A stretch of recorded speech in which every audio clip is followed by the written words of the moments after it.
quando que eu devo utilizar, qual massa que eu devo utilizar para cada tipo de bolo. Então vamos pensar. Se a minha pão de ló e a minha chiffon é uma massa leve, né? Eu vou utilizar com recheios leves. Por quê? Né? Recheios leves, o que é recheios leves? São recheios à base de cremes, né? Cremes mais leves, mousses, né? Por quê? Porque se eu utilizar a massa, por exemplo, uma massa pesada, amanteigada, por exemplo, né? Com um mousse,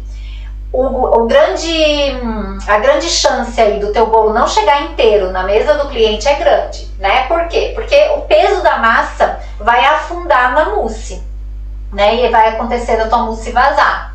Então, quando a gente pensa em massa leve, a gente pensa em recheio leve, tá? Eu sigo dessa forma, porque assim eu tenho um bolo mais estruturado.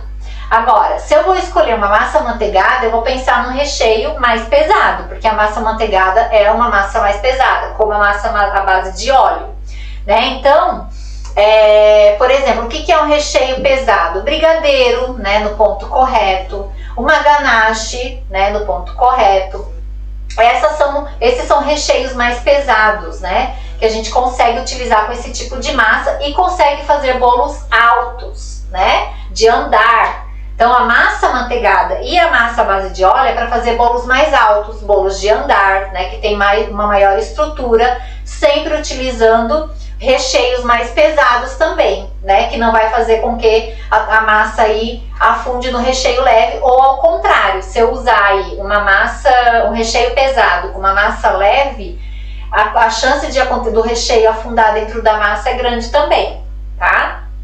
Então, gente, a gente tem que saber escolher a massa aí para fazer bolos estruturados, né? E claro, depois de escolher o recheio, escolher a massa, saber montar, né? Tudo certinho. Então, sempre tenham em mente essa regra, né? Recheio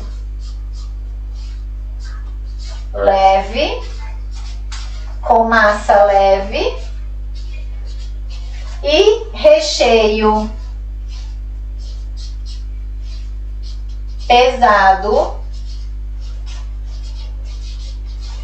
com massa pesada, né?